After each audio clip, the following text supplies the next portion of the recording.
Have you ever felt lonely, even when you weren't alone? Maybe you were sitting in your living room surrounded by photos of a life well lived, but the silence around you felt heavier than usual. Or perhaps you were out among people, at a store, at church, or even with family, but you still felt like no one truly saw you, like your presence had somehow become invisible. If that feeling sounds familiar, you're not alone in it. Loneliness is something many of us experience as we grow older. It doesn't mean we've failed, or that something is wrong with us. It just means we're human. We long for connection, for conversation, for that simple warmth of being understood without needing to say too much. For many seniors, that warmth becomes harder to find over time. Life has a way of changing the landscape around us, quietly, sometimes suddenly. Children grow up and move away. Friends we once shared coffee or laughter with begin to drift or sadly pass on. Retirement, though it may be well earned, can take away the daily purpose and interaction we once had at work. Our bodies may slow down and we might stop going out as often as we used to. Before we know it, days blur into one another, and that deep feeling of isolation starts to settle in. I want to say this gently but clearly. If you're feeling lonely, there is nothing weak or shameful about it. It is not a reflection of your worth. It's a signal, a quiet one, that your heart still craves the human connections it was designed to hold. That's a beautiful thing. Loneliness, though painful, is also a doorway, a reminder that we are still alive, still capable of reaching out and being reached, an invitation, not a life sentence. In today's conversation, I want to talk openly and honestly about this feeling, not just from a medical or psychological view, but from a place of shared experience. I want to explore why many of us feel lonely as we age, what changes around us, what changes within us, and how those things come together to create that hollow feeling. And more importantly, I want to walk with you towards something brighter. We'll talk about the emotional and physical impact that loneliness can have, not to scare you, but to remind you how much your health and heart matter. Then, we'll explore simple but meaningful ways to reconnect with others, to rebuild a sense of purpose, and to rediscover joy in everyday life. Some of these steps might feel small at first: a phone call, a walk with a neighbor, picking up a hobby again, even if your hands aren't as steady as they once were, or learning something new, like how to use a video chat to see the smile on your granddaughter's face, even if she's miles away. We'll also talk about how technology, which may feel intimidating at times, can become a bridge instead of a barrier, and we'll explore how asking for help, whether from family, friends, or professionals, doesn't make you a burden, it makes you brave. Because being vulnerable, especially in a world that moves so fast, takes real strength. I know it's not easy. I've heard many stories, and lived my own, of long evenings that felt endless, of birthdays that passed quietly, of holidays that didn't feel the same without certain faces at the table. I know what it's like to feel forgotten, even when you're still right here. But I also know that loneliness isn't the end of the story. There's a deep wisdom that comes with age, a richness in spirit, a capacity for reflection and resilience that only time can teach. That wisdom can guide us even in quiet seasons. It can help us reach out, speak up, and let others know that we are still here, and that we still have something to give. So, if you're listening today and feeling even a little of what I've described, I invite you to stay with me for a little while. Let's have a gentle, honest talk. Let's look at the heart of loneliness, and more importantly, how we can begin to heal it. Because you are not alone. You are seen, you are valued, and your story is still unfolding. Let's take the next step together. It's such a quiet word, isn't it? Soft around the edges. But if you've ever felt it, you know it can fill up a room like thunder. It doesn't always show itself in tears or dramatic moments. Sometimes, it creeps in slowly. In the quiet hours of the afternoon, when no one calls, or in the evening when the house is still and the only sounds are the ones you've grown used to over the years. But what exactly is loneliness? It's important to understand that loneliness isn't just about being alone. Some of the loneliest people are surrounded by others, and some people who live on their own feel a deep sense of peace and contentment. There are two kinds of loneliness we often experience: emotional loneliness and social loneliness. Emotional loneliness is that ache we feel when we've lost someone close, a spouse, a dear friend, a companion who truly knew us. It's the emptiness that follows us even when others are around, because the person who used to understand our silences, our stories, our soul, is no longer here. Social loneliness, on the other hand, is the absence of a community. It's that sense of disconnection from the world around us. Maybe the phone doesn't ring as often. Maybe we don't get invited out much anymore. Maybe we've stopped going to gatherings because of health or energy, or because, frankly, we've grown tired of starting over with new people who don't quite get us. Both kinds of loneliness can weigh heavily on the heart, and both are more common in older age than many realize. There are many reasons for that. For starters, retirement, while a welcome rest after years of working, can sometimes take more than just the job away. It takes routine, purpose, the casual friendships we formed in the break room or at the office, that daily rhythm that gave us a reason to get up and get dressed, gone almost overnight.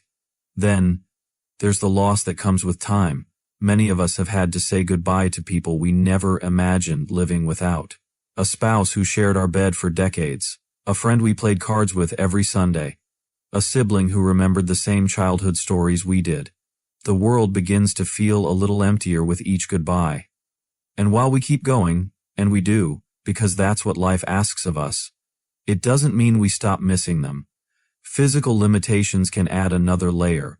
Maybe your knees aren't what they used to be. Maybe your hearing isn't sharp, or your eyesight makes you hesitate to drive. These things, though common, can slowly shrink our world.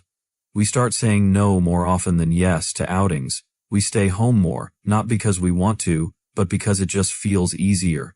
And then there's something many don't talk about. The moment when the children grow up and go. We raise them, we cheer for them, we give them our best. And then one day they leave home. And we're proud, of course we are, but the house changes. Their room stays quiet, the meals grow smaller, and while we still love them fiercely, we begin to miss the mess, the noise, the full life we once had with them. Some of us try to keep up.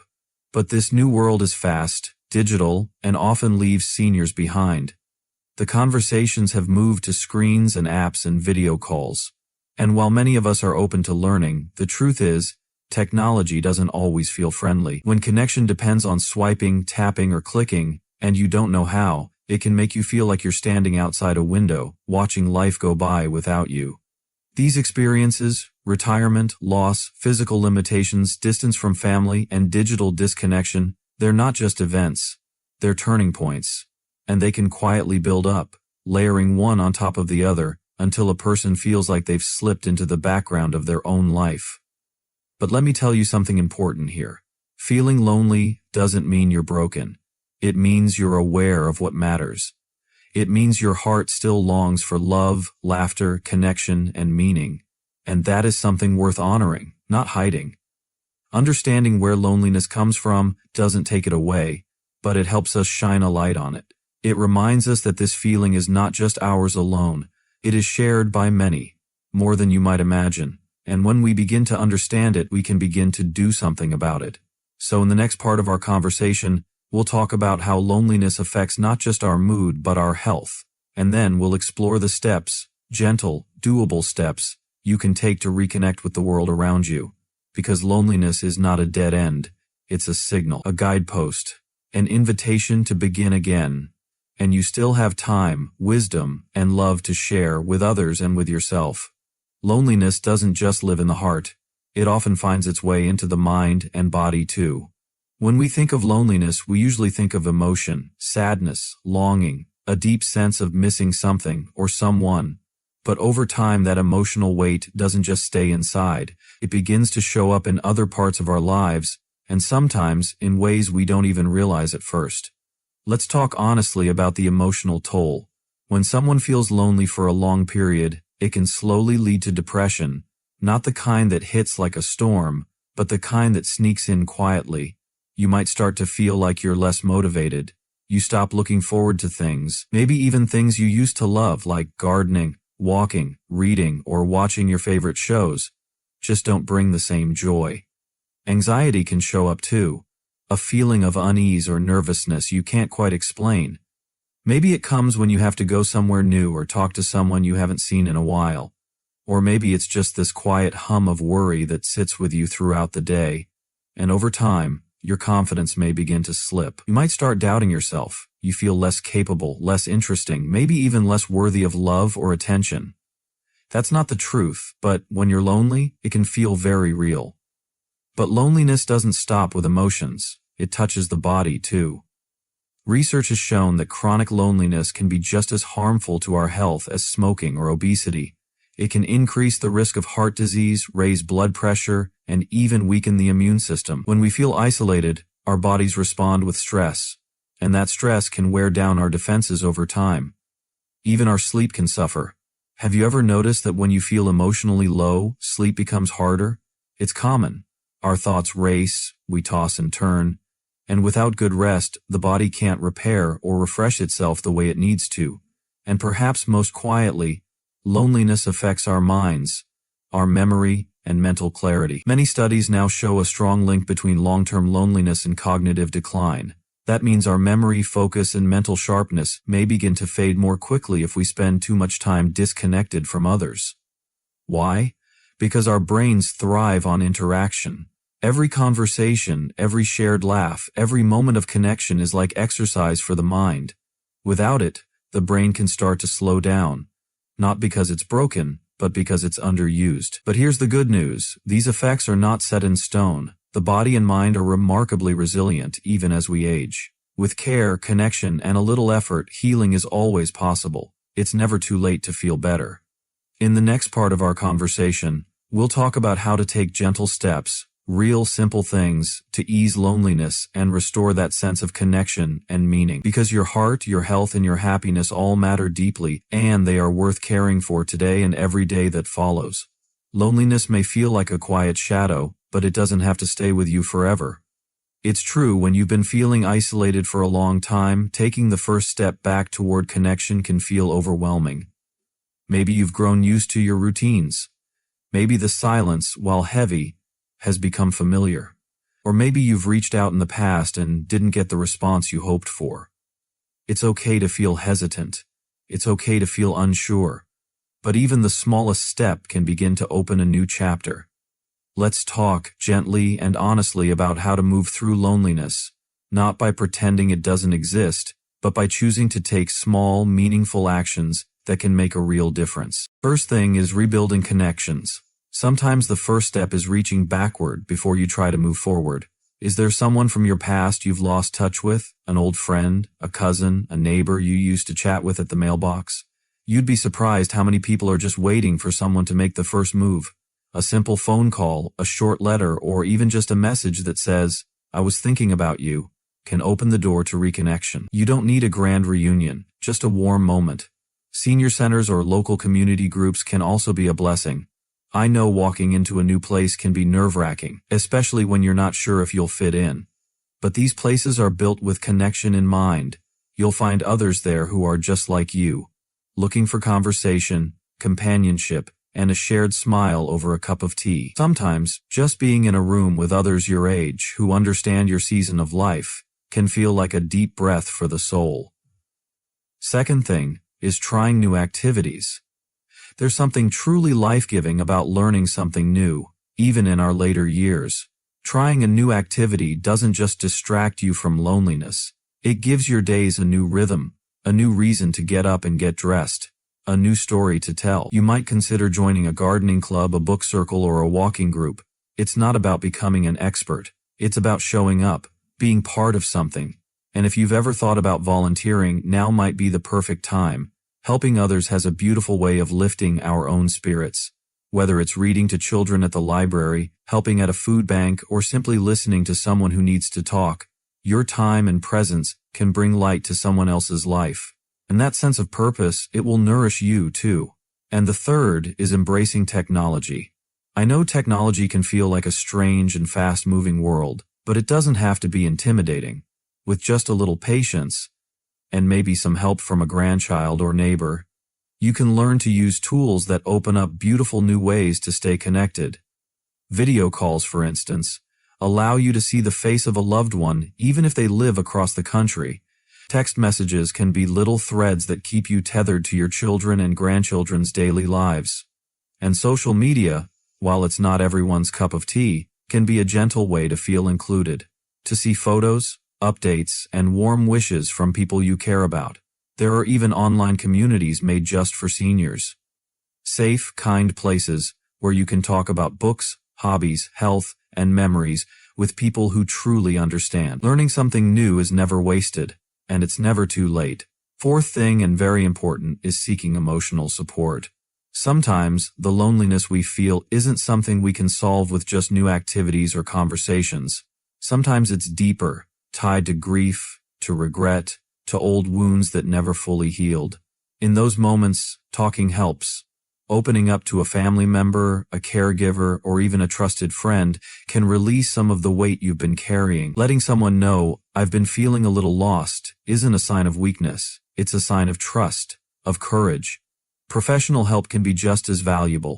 Counselors and therapists aren't there to fix you. They're there to walk with you, to listen without judgment, and to help you understand your own heart more clearly. Many people find comfort in support groups, especially after the loss of a spouse or close friend. Sharing your story with others who've walked a similar path can bring powerful healing. If you've been feeling lonely, I want to begin by saying something that might ease your heart. It's okay. It's okay to feel this way. Loneliness is not a sign of failure. It's not a flaw in your character, and it's certainly not something to be ashamed of. It simply means you're human. It means you care. It means that connection matters to you, and that your heart still longs for love, for presence, for meaning. In life we go through seasons. Some are vibrant and full, filled with family gatherings, phone calls, laughter echoing through a house that's rarely quiet. Others are slower, quieter, more reflective. And sometimes that quiet becomes too loud. There may be days when you sit by the window, watching the world pass by, wondering if anyone remembers the stories you carry. There may be moments when you're surrounded by people, yet feel invisible, or nights when the silence feels heavier than the blankets wrapped around you. But I want to remind you of something, gently, with full sincerity. You are not alone in feeling lonely. Many others in this stage of life are walking similar paths. Some just don't speak of it, but beneath the surface, they're yearning for the same things you are. Understanding, closeness, a sense of being seen and valued. And while loneliness may feel overwhelming, it doesn't have to define your story. It doesn't have to be where the story ends. Because the truth is, you don't have to stay lonely. Change doesn't always come in big, sweeping gestures. Sometimes it begins with a single conversation, a smile exchanged at the grocery store, a phone call made to someone you haven't spoken to in a while, a decision to walk outside, to sit in the sun, to join a small group, even if it feels unfamiliar at first. Small steps can lead to real, meaningful change. Sometimes, when we've been lonely for a while, we begin to shrink ourselves. We pull back. We convince ourselves that we don't have much to offer, that maybe people have moved on without us, that we're no longer needed or noticed. But let me remind you, gently but firmly, you still matter. Your story matters. Your memories, your experiences, your wisdom, they're like treasure chests full of lessons and laughter and life. The way your eyes light up when you talk about something you love, the way you remember details others have forgotten, the way your kindness can soften a room. These things, they still shine, even if it's been a while since someone told you so. You still bring light into the lives of others, sometimes in ways you don't even see. Maybe a neighbor looks forward to your wave from the porch. Maybe a grandchild remembers something you said and carries it in their heart. Maybe the person you smiled at last week was having a terrible day, and your small gesture helped them more than you'll ever know. You see, we're all connected in ways we often forget, and in this stage of life, you carry a gift that can't be found in books or television or the internet.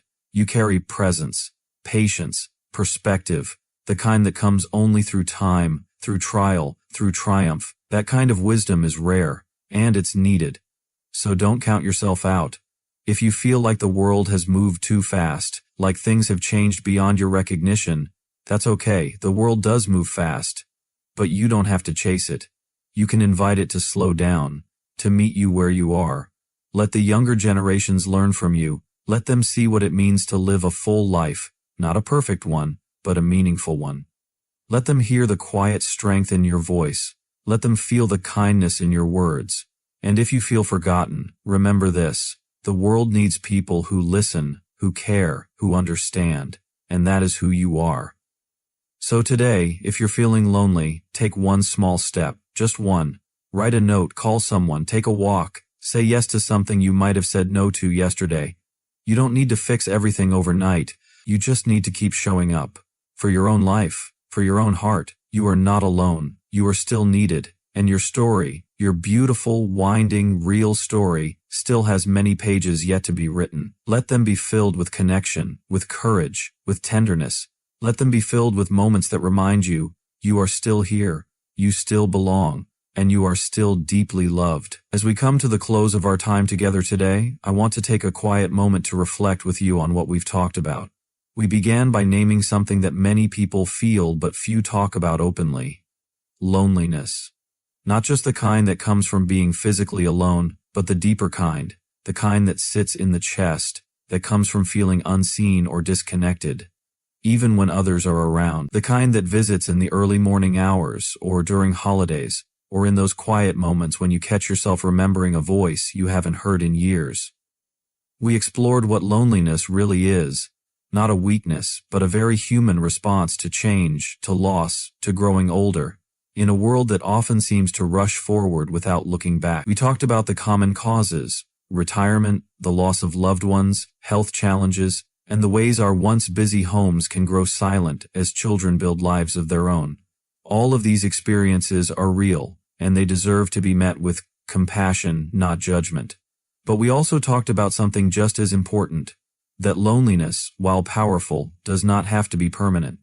There are paths forward, small, steady, hopeful paths. Rebuilding old connections, joining community spaces, stepping into a new hobby, or simply picking up the phone and dialing a familiar number. These may seem like simple acts, but they can shift the course of a day, or even a life. We spoke about how volunteering, learning new things, or exploring online communities can open unexpected doors. That technology, while unfamiliar at first, can become a bridge rather than a barrier. We also acknowledged that sometimes what we need most is simply to be heard, that it's okay to ask for support. Whether it's through a counselor, a support group, or a heartfelt conversation with someone you trust, your feelings matter, your experiences matter, and perhaps most importantly, we reminded ourselves of a truth that so often gets buried in the noise of daily life. You matter. You are still here, and your presence still carries meaning. Even if the world feels different now, your life still ripples outward in ways you can't always see. You still bring comfort, joy, wisdom, and light to those around you, sometimes with just a smile or a listening ear. So, if this conversation has spoken to something in your heart, I invite you to take one small step today. Just one. It might be as simple as reaching out to one person, maybe an old friend you haven't talked to in a while, maybe a neighbor you've seen from your window, or perhaps it's sending a letter, joining a group, or even just saying yes to something you usually say no to. The size of the step doesn't matter. What matters is that you move gently toward connection, toward presence, toward life. And if it feels hard, know this, you are not walking alone. Many others are walking alongside you, quietly, patiently, holding on to hope just like you. Before we say goodbye for now, I'd like to leave you with a quote that speaks beautifully to where you are right now in this season of life. The best part of life is not just surviving but thriving, with passion and compassion, humor and style and generosity of spirit. Maya Angelou, you've already survived much. You've walked through change, through grief, through joy, through growth. Now is the time to thrive, even in new and unexpected ways. So let your heart stay open. Let yourself be seen. Let your days, however quiet they may seem, continue to hold moments of meaning, beauty, and connection. And remember, the world still needs you, your voice, your story, your kindness. Thank you for being here with me today.